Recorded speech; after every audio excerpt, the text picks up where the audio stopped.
সবাইকে স্বাগত জানাচ্ছি আজকের এই চমৎকার বিশ্লেষণে। আজ আমরা খুবই ইন্টারেস্টিং একটা বিষয় নিয়ে কথা বলবো। একটা সাধারণ ইটের তৈরি বাড়ি কিভাবে একটা সত্যিকারের সুখী গৃহে পরিণত হয়, সেটাই আমরা আজ ডিকোড করব। রাফিদ নামের একটা ছোট্ট ছেলের পরিবারের দৈনন্দিন জীবনের একটা সাধারণ গল্প থেকে আমরা আসলে একটা আইডিয়াল বা ভালোবাসাপূর্ণ পরিবেশ তৈরির একেবারে পারফেক্ট ব্লুপ্রিন্টটা বোঝার চেষ্টা করব। এটা কিন্তু শুধু একটা পরিবারের গল্প নয়, বরং একটা আনন্দময় আর নিরাপদ আশ্রয়স্থল কিভাবে গড়ে ওঠে তার একটা দারুণ উদাহরণ। তো পারিবারিক বন্ধন আর একটা সুস্থ পরিবেশ গঠনের এই পেছনের বিজ্ঞানটা বুঝতে যারা আগ্রহী, আজকের এই বিশ্লেষণটি তাদের দারুণ লাগবে। তো চলুন একেবারে গভীরে প্রবেশ করি। একদম শুরুতে একটা বেসিক প্রশ্ন দিয়ে শুরু করা যাক, যেটা আমাদের সবার জীবনের সাথেই খুব গভীরভাবে জড়িত। আসলে ঠিক কী একটা বাড়িকে সত্যিকারের সুখী করে তোলে? এটা কি শুধুই একটা সুন্দর দালান কোঠা, নাকি এর ভেতরের মানুষদের মধ্যকার সম্পর্ক? রাফিদের পরিবারের গল্পটা বিশ্লেষণ করতে করতেই আমরা এই প্রশ্নের একদম সলিড আর বাস্তব একটা উত্তর খোঁজার চেষ্টা করব। এই প্রশ্নটা মাথায় রেখেই আমরা আমাদের আজকের এই অ্যানালাইসিসের দিকে এগিয়ে যাব।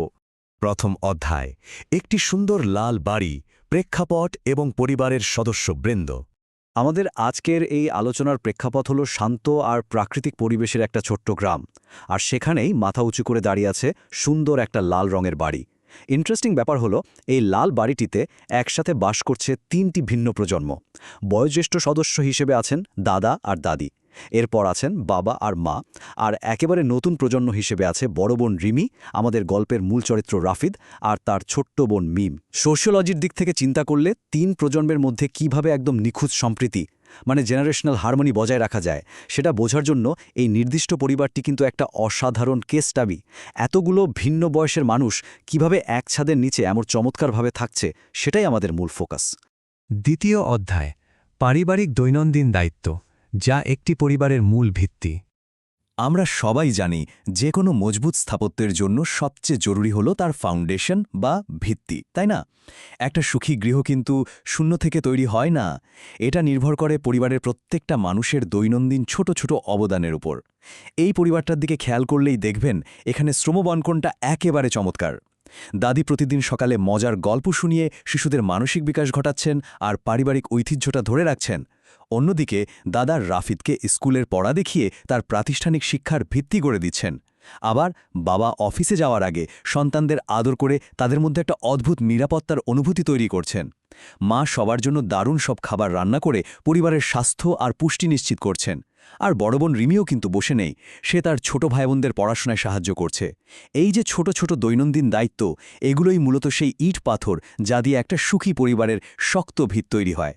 তৃতীয় অধ্যায়ে একতার আনন্দ, বাগান করা ও কাঠামো তৈরি।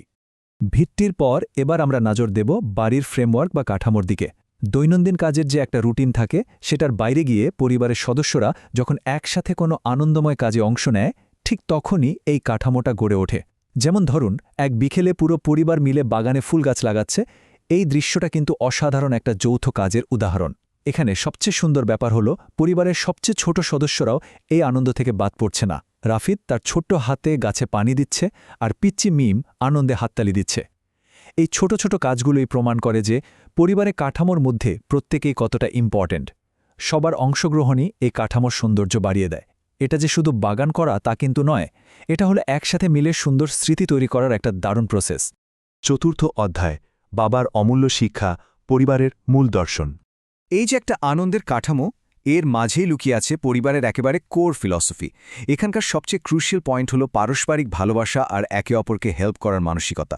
এটা কিন্তু এই বাড়ির কোনো লিখিত রুল বুক নয়, বরং এটাই তাদের জীবনের মূল মন্ত্র। বাবা যখন বলেন পরিবার হলো এমন একটি জায়গা যেখানে সবাই একে অপরকে ভালোবাসে ও সাহায্য করে, তখন তিনি মূলত এই পুরো আর্কিটেকচার বা নকশাটার আসল অর্থটাই সবার সামনে ক্লিয়ার করে দেন। এই একটা কথা থেকেই বোঝা যায়, এই পরিবারে একে অপরকে সাহায্য করাটা কারো জন্য কোনো বার্ডেন বা বোঝা নয়, বরং এটা ভালোবাসারই একটা দারুণ বহিঃপ্রকাশ। পঞ্চম অধ্যায়, বৃষ্টিমুখর বিকেলের উষ্ণতা, একসাথে ঝড় সামলানো। বাইরের আবহাওয়া বা পরিস্থিতি যখন হঠাৎ করে বদলে যায়, তখন একটা সুখী পরিবার কিভাবে সেই চ্যালেঞ্জটা মোকাবেলা করে, সেটাই এখন দেখার বিষয়। ধরুন, হঠাৎ আকাশে কালো মেঘ আর বৃষ্টির কারণে বাইরের ওই আনন্দময় বাগান করার কাজটা থেমে গেল। কিন্তু তারা কি হতাশ হলো? একদম না। তারা খুব দ্রুত ঘরের নিরাপদ আশ্রয় চলে গেল। এরপর শুরু হলো ভেতরের উষ্ণতা তৈরির কাজ। দাদি বানিয়ে ফেললেন গরম চা, আর মা তৈরি করলেন মজার পিঠা। বাইরের ওই ঝড় বৃষ্টি বা প্রতিকূলতা, এই পরিবারের আনন্দকে একটুও ম্লান করতে পারেনি, বরং সবাই একসাথে বসে বৃষ্টির শব্দ শুনতে শুনতে গল্প করা শুরু করল। এই যে বাইরের একটা ব্যাঘাত, সেটাকেই তারা একটা চমৎকার পারিবারিক উদযাপনে পরিণত করে ফেলল। এটাই হলো একটা মজবুত ছাদের আসল কাজ, যা বাইরের ঝড় থেকে ভেতরের মানুষগুলোকে একদম নিরাপদে আর উষ্ণতায় আগলে রাখে। ঠিক এই মুহূর্তেই রাফিদের মনে একটা গভীর উপলব্ধি আসে। বাইরের ওই বৃষ্টি আর ভেতরের উষ্ণতার যে একটা বৈপরীত্য, এটা তাকে বুঝতে সাহায্য করে যে তাদের তৈরি করা এই পারিবারিক পরিবেশটা কতটা নিরাপদ আর আনন্দদায়ক। ওই যে গরম চা, মায়ের হাতের পিঠা আর সবার একসাথে বসে গল্প করার পরিবেশ, এগুলো কিন্তু কোনো জাদুমন্ত্রে তৈরি হয়নি। এটা তৈরি হয়েছে তাদের পারস্পরিক ভালোবাসা আর সম্মিলিত প্রচেষ্টার কারণে। রাফিদ বুঝতে পারে যে পৃথিবীর সবচেয়ে সুখের আর নিরাপদ জায়গাটা বাইরের কোথাও নেই, বরং তা লুকিয়ে আছে তাদের নিজেদেরই সযত্নে গড়ে তোলা এই পরিবারটির মাঝে। এবং সর্বশেষ ৬ষ্ঠ অধ্যায়, সুখী পরিবারের ৩টি স্তম্ভ, চূড়ান্ত শিক্ষা।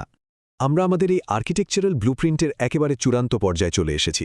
এতক্ষণ ধরে রাফিদের পরিবারের দৈনন্দিন কাজ, তাদের একতা আর তাদের দুর্যোগ মোকাবেলার যে চিত্র আমরা দেখলাম, তার উপর ভিত্তি করে খুব সহজেই বলা যায় যে এই সুখী গৃহের মূল ভার বহনকারী স্তম্ভগুলো হল ভালোবাসা, সম্মান এবং একতা। ছোটদের প্রতি বড়দের স্নেহ, বড়দের প্রতি ছোটদের সম্মান, আর যে কোনো পরিস্থিতিতে সবার একসাথে মিলেমিশে থাকার যে একতা, এই তিনটির ম্যাজিক্যাল কম্বিনেশনে রাফিদের পরিবারের লাল বাড়িটি একটা সত্যিকারের সুখী গৃহে পরিণত হয়েছে। এই তিনটি উপাদানের যে কোনো একটি যদি মিসিং থাকে, তবে এই সুন্দর স্থাপত্যটি কিন্তু ধীরে ধীরে দুর্বল হয়ে পড়বে। এই গল্প আমাদের এই চূড়ান্ত শিক্ষাই দেয় যে এই তিনটি স্তম্ভর মজবুত থাকলে যে কোনো পরিবারই সবসময় সুখী থাকতে পারে। বিশ্লেষণের একেবারে শেষ পর্যায়ে এসে এই প্রশ্নটি সবার জন্য একটা ভাবনার বিষয় হিসেবে রেখে যাচ্ছি। রাফিদের পরিবারের এই চমৎকার ব্লুপ্রিন্টটি দেখার পর আমরা কি আমাদের নিজেদের বাড়ির দিকে একটু ফিরে তাকাতে পারি? আমাদের নিজেদের পারিবারিক কাঠামোতেও কি এই ভালোবাসা, সম্মান এবং একতার স্তম্ভগুলো ঠিক এভাবেই মজবুত? আজকের এই বিশ্লেষণটি আমাদের সবাইকে এই বিষয়গুলো নিয়ে নতুন করে ভাবতে সাহায্য করবে।